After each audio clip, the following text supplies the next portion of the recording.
And that level of consistency, you can't do that. You can't put in performances like that if you are serious about making a real playoff push.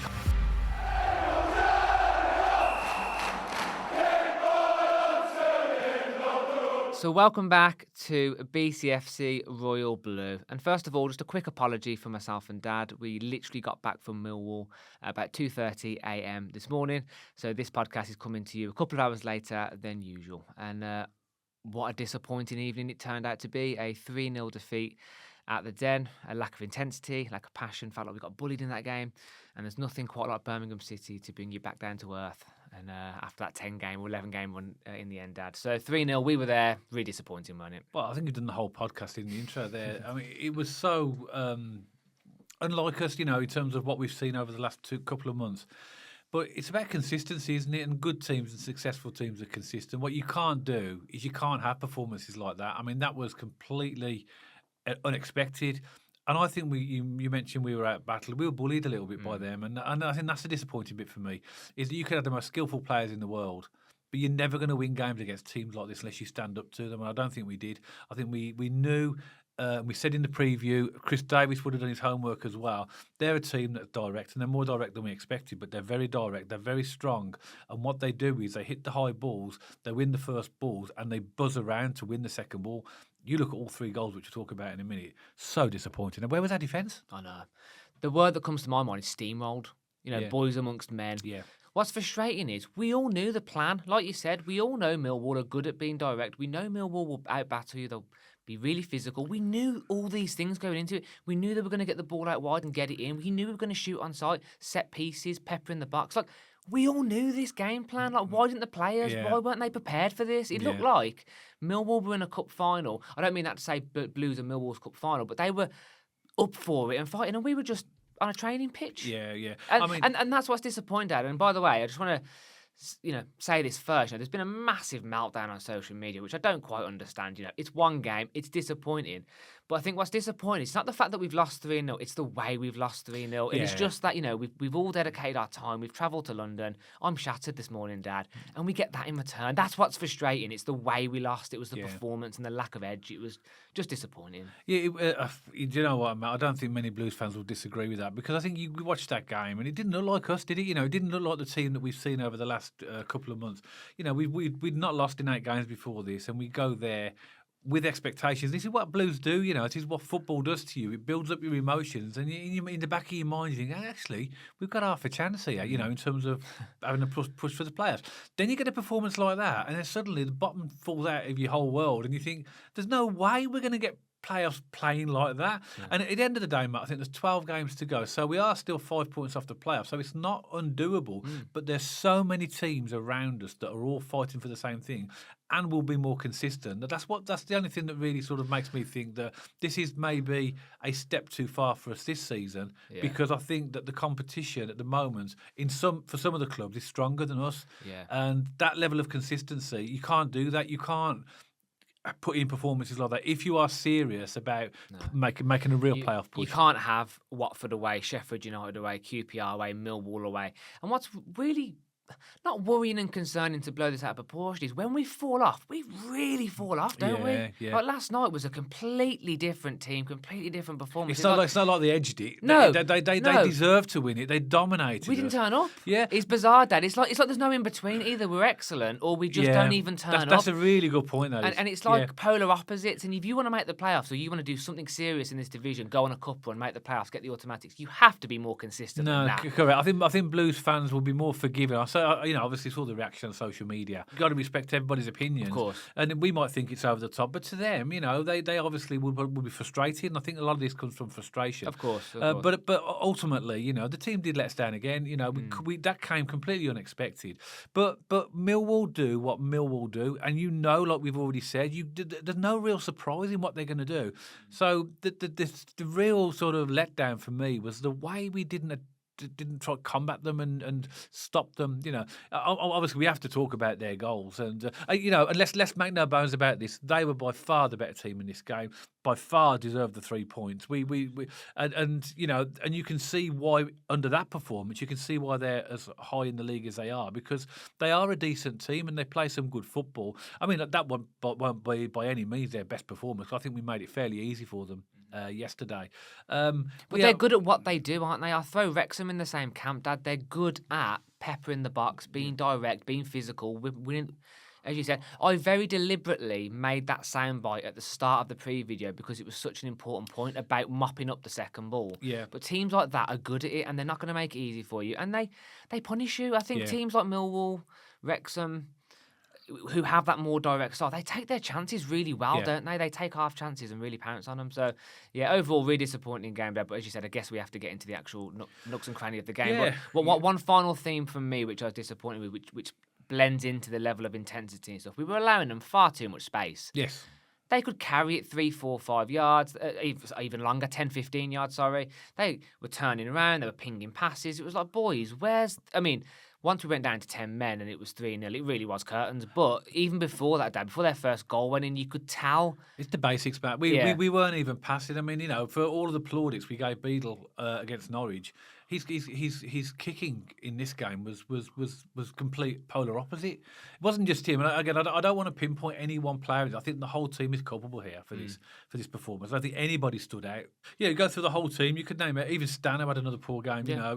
Even players who we absolutely love and adore are not incapable of actually having bad games, and I think even he had a bad game, but nothing really worked for us. But just simply not passing the ball to them. Sometimes we won the ball, worked hard to win it, and just passed it straight back to them, and it shows you at this level that these teams will punish it. And the Stanner came back actually into the starting lineup for Dutch, and Osman for Gray, which were the two only changes from the starting lineup against Norwich.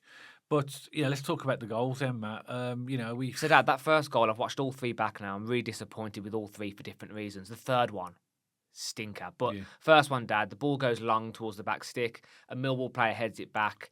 Great finish. What's his name again? Femi Aziz. Great finish. But what was really disappointing, Dad, if you look at it, 3 Blues players just really passive around him, not looking, just... Boys, get stuck in, make it difficult for him. Yeah. That was the easiest goal he's going to score in his life. A good finish. Yeah. I'm not going to take anything away from him. From a Blues perspective, Dad, again, just really poor. Well, the ball was headed back to him. He had a chance to control it and then volley. I mean, you can't... In the box. How could you possibly have the time to do that? And so that was, obviously, clearly, the defending was very disappointing. And that sort of set the tone. But actually, Matt, we need to go back a little bit before that, because we had that chance to take the lead, didn't we? Where Stano sort of won back the ball, ran through, and he had Priska unmarked to his right, who basically would have had a clear shot at goal, and he decided to take it round the player and shoot. Now you might say, well, he's a striker, he's going to do that, but no, this is a team game, and I think he might look back at that and think, maybe I should have passed that. Well, Blues fans are going to interpret this as they see that move. But I looked at it again last night. It's hard when you're in the moment, you're in the stadium, you're looking at it. It was down the other end as well. Down the other end. But I was on the coach, I've looked at it again this morning, and there's 2 things for me on this. And again, I know Blues fans are going to have their own opinion. Either Stano has to release it quite early, and it goes between the goalkeeper and the centre half because Prisk is quite far back. But when Stano doesn't make his mind up and he kind of commits to it, Prisk makes the wrong run as well, and he goes to the defender, and it's too late then as well. So actually, what should have happened was either Stano gets it early, that should have been the first thing he did, get it round, or Prisk runs the other way and stretches the defence even further. I agree with your 2 points there, but Stanley should have released it early.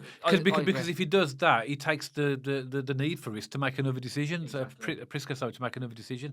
I thought I called him risk then, but Priska.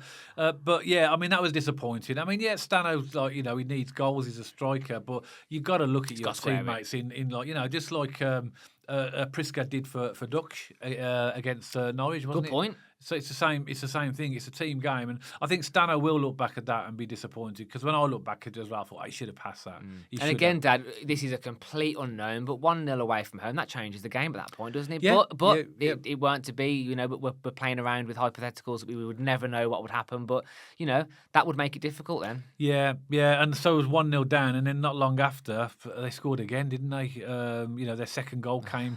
I can't remember exactly what minute. In fact, actually, I've got it in the notes here. So Kramer, wasn't it? It was actually a free kick from Femi Azizad again. He was definitely their danger man. Hits the post, deflect again. Where's the Blues players? Yeah. Tapping. Oh, open goal. Yeah. Disappointing. Yeah, the fact that rebounded and there was not a Blues fan near him just to even challenge or block or anything and he just literally he only had to guide the ball past Beadle. That was too late. You knew after that you think this is going to be. I mean, it's always going to be a long way back when you're 2-0 down away from home, but particularly at a team that are like will be third in the league if they win it. Another disappointing, defence, wasn't it? Also, Dad, I think generally the quality in the first half was just really poor. Like it was being shinned out. Players couldn't get the ball under their control. The link-up play wasn't working. Our passing was off. Like the runs weren't working. It was, again, I say it like a bad day at the office. Nothing was just working. It was just never going to be our night, and you could tell that from the first sort of 15, 20 minutes, really. Well, they had a penalty claim as well, mate, in the first half after they scored their 2 goals. It was Iwata pulled back. I think it was Negley. And they really appealed for it. Yeah. And I'm wondering as well whether if they weren't 2-0 up, whether the referee will give this. Now I know that the referee is supposed to be sort of looking at it on a instant by instant basis, but it's psychological with the referees as well because they're 2-0 up. You might think, and I don't know, but they really appealed for it, so they must. I've not seen it back. Have you seen it back? No, that's what I'm saying. We've literally got off the coach, had a few hours Still sleep, and then just come up and into the studio, haven't we? So coffee's nice and full this morning. Maybe I'm sure Millwall fans will be giving comments about that and what their thoughts are, and maybe Blues fans, if you looked at that, do you think that was a penalty? Let us know in the comments. You know what, Dad? I'm got a full hands up. I haven't seen it back, and I don't even remember it. Like my eyes weren't in that moment in the game, so all I saw was the referee being swarmed by. I saw the appealing, because there's quite a crowd of players. It was quite congested in the box. So, but I'm sure the replays will show that in more detail. But I haven't had time to look at them as well. And then that was half time. Then second half, Chris Davis brings on at half time Damari Gray for Osborne. I think Gray should be starting. I mean, he did look. Again, he looked like one that wanted to take the ball forward and make something happen. But not that I dislike Osman, but I just think Gray has got the edge on him. I mean, in hindsight, Dad, do you think? And again, we plumped for Stansfield in this game because we thought he might give us more energy on the press. Just after the dust has settled, we've lost 3-0. In hindsight, do you think maybe we should have started with the same team that started against Norwich? No, I think it was the right decision not to start with Dutch in this because they're a physical team. He's not a physical player. And now you wouldn't say Stano's physical either, would you? But Stano gives you more energy up front, and I think that's the thinking behind Chris Davis's choice of putting Stano in the 9. But we were weak, and I mean, this is why hindsight's 2020. We were weak anyway, weren't we? It wouldn't have made a difference if Dutch was on or not. But it shows you we talked about the January transfer window, adding that extra physicality. We didn't look like it yesterday. No. In fact, Dad, I'd say that game against Millwall was almost like a welcome to the Championship, boys. You know, for some of the newcomers that are here, you sort of John Solis and your Vicentes.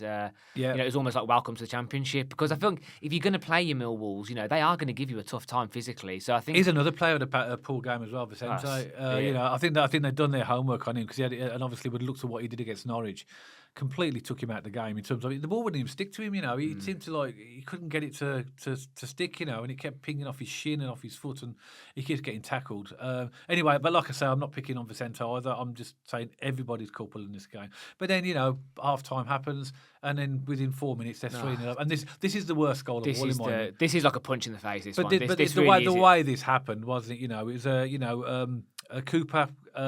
He prodded it home from close range when he had a knockback. From I think it was a drama or somebody knocked it back to him, and he literally had nobody near him, literally on the 6-yard line, and just put it into the net. That was staggeringly bad. That one. Now we're talking about, Dad, for all 3 goals. Where's the Blues defenders? Yeah, that's what I said at the beginning. Yeah. I mean, I saw it with my own eyes, and I've made my notes, and I've said like defense. But actually, now we're talking about it, and it's coming out in the open. Like, where was our defense on all 3 goals? Yeah. Madness. I mean, that third one was ultimately disappointing because it's just after half time. You know, if we get an early goal after half time, let's say we do a bit of a Norwich, they come out firing, we come out firing, that changes that game. That kills it completely. I think that's one of the worst goals we've conceded all season. I think you're probably in terms of being disappointed. I mean, you got to look at that and think you're a professional footballer. Yeah, I mean, it was Solis who did the initial flick. That went to the back post. He plays it across. I can't remember who it was. And Cooper's just He's only 7 or 8 yards out from the goal dead himself, and he's still got 4 yards of space. It was Kramer who cut the ball back. Was it Kramer? And then it was Cooper who knocked it in. And then we had the Blues sending off, and I think this is where John Solis, and he's been brilliant for us so far, but he has to learn. And I think when you look back, they were both yellows. You can't argue with the. No. And he's the type of player that he's going to pick up yellows because he's quite gangly and he will put a foot in. So even if he looks like he's lost the ball, he'll put a dangling foot in. He's done it loads of times. But of course, he gets sent off. And by that point, we're dead and buried. We're 3-0 down, and they're down to 10 men. And to be honest, I thought this could be anything. When he got sent off, because we were just looking completely dishevelled. But actually, strangely, I felt we actually improved when we're down to 10 men. Slightly, slightly. We clutching at straws a little bit, but and again, he took tug down. Is it Casper Denor there, midfield? It was a second yellow, unfortunately. So that means we lose him for a game, which is a Middlesbrough game. Disappointing. And we're away from home. It's late. I had a headache. We were 3-0 down. He gets sent off. I'm thinking, can this get any worse? And thankfully, it didn't. The burger was good. Yeah, I just started counting the tubes going past in the background. I was like, what's the point watching this? It's rubbish. Yeah, well, where's that tube going to? I bet the people on that tube are having a better time than me. Yeah, well, obviously. It was like, it was bad. It was really bad. But actually, it did get slightly worse. Well, it did get worse because Wagner got injured as well. Yeah. And again, and it looked. I mean, there was no malice, I don't think, from the Millwall player. It was just a 50-50 challenge, and he went into him and knocked him absolutely flying because of his momentum. And I think it was his collarbone or shoulder, something like that. Chris Davis in his post-match interview said that that he doesn't look good at the moment. So that doesn't sound good. So that means he's our only real left back that we've got. And we've got Buchanan, but he's not back in the squad. Our only saving grace is Laird's been getting minutes, hasn't he? And he's not a natural left back, but I guess he will fill in. Yeah. What a left back. Oh, well, yeah, it's bound to be, isn't it, as well? But, so it looks like we'll possibly lose him. We don't know. At the time of recording, we don't know what the extent of Kai Wagner's injury is. But, like Chris Davis, he did look hurt, didn't he? Cochran should be back soon as well, actually. No, not for Middlesbrough, though. No, not for Middlesbrough, but back soon. He should be in the next couple of games. But anyway. Yeah. So that added really salt to the wound, didn't it, really, when he went off? And as you say, Laird came on then at left back, didn't he? He did okay, Ethan, when he came on. But a bit lightweight again, though. Yeah, but you're coming back into a team that's 3-0 down. You're down to 10 men. Yeah, it's just damage control, isn't it? Really. After that. But anyway, but I mean, overall for me, Matt. I mean, I think that it was just a really, really bad performance, and one that shows me that if we really are serious about player push, you can't do that. You can't. No, you can't. Not against anybody. I don't care. You can have the odd off day here and there, but we've seen this before where we've done this, and played and been, completely anonymous in large parts of the game, and that's not going to get us where we want to be. And no, I think that's why I think most Blues fans are disappointed. Yeah, we've come off the back of prior to that 8-game unbeaten run, 5 wins and 3 draws, and come up against a good team away from home, but. Even if we lose a game, I'd expect a better performance than that. Chris Davis was honest, though, in his post-match interview. He said that wasn't us. We weren't good enough. Fair enough. But he's the one now who's got to sort this out. Because Middlesbrough's a tough opposition next. But what I will say, Dad, is if you looked on paper at Norwich, Millwall and Middlesbrough as an isolated pack of 3 games, we said sort of 5 to 6 points would be nice to get from it. And again, I know it's a big ask, a big ask to beat Middlesbrough at home on Monday. I totally get that. But if we do, that is 6 points out of a possible 9. Things don't look that bad, do they? Let's get back to St.Andrews quickly. Let's get 3 points against Borough and let's put this behind us. Yeah. Now, I say that tongue-in-cheek, but it is true, though, isn't it? In that if we get another 3 points against Borough at home, I think 6 points out of 9 out of those 3 games is pretty good return. It is, and if we'd have drawn against Norwich and drawn against Millwall, would have had 2 points. I wonder if people would have wondered, well, maybe that's not too bad away points, and we've actually got more points than that. So it is a psychological thing with Ever, but I think what Millwall showed us is a proper seasoned, solid Championship team is a lot of characteristics that we haven't got in our squad at the moment, and we need to find. And those players have been good enough to be undefeated. Blues players in the last 8 games to almost put in that performance was completely out of character compared to that. But you can't do it, and I think that's why most fans. That's why you talked about the meltdown in social media. That's why I think it's happened. I think Yeah. people looked at that and just so disappointed. And I feel Yeah. sorry for me, you, and everybody else that travelled to Millwall as well. It was absolutely, Poor, innit? it Yeah. was really poor. Yeah, Well, I will say that again. I think the reason why I like going to the Den, it reminded me last night when all three of those goals went in. It was a proper roar, wasn't it? You know why it's called the Lions Den? There's no day trippers there. It's a proper club, proper fans, yeah. and decent club Millwall. But yeah, they beat us fair and square. I have no complaints. We were really poor. We didn't even turn up, to be honest. Yeah. And we move on to Borough. But Hopefully, we won 4-3 on aggregate. though, Yeah. didn't we? We were saying that on the coach on the way Yeah. out. We won 4-3 on aggregate, but it doesn't obviously make it any sweeter. That we the performance is what really disappoints me. Those type of performances make you wonder, what we're going to do against Middlesbrough if we play like that. Chris Davis got some work to do, Matt. He has. But as always, Birmingham City supporters, we would love to hear from you. Please let us know your thoughts in the comment section below. Millwall supporters as well, please let us know your thoughts. We'd like to hear from all fans on this channel. But as you know, we are a family podcast, and it is quite polarising at the minute in terms of that sort of emotion around this. So please keep those comments clean. We'd really appreciate it. There has been a few comments leaking in recently with a few swear words that we've had to delete, which is unfortunate. So please keep those clean, and I would really appreciate it. If you did like this video specifically, please don't forget to give us a thumbs up and check us out on our social media channels. We have an X page, we have an Instagram page, and we're also over on Spotify, so you can listen to us or watch us over there. And if you haven't already, don't forget to subscribe to the YouTube channel and press that bell icon so you get notified every time we post. And myself and Dad will see you on the next one, all about Birmingham City.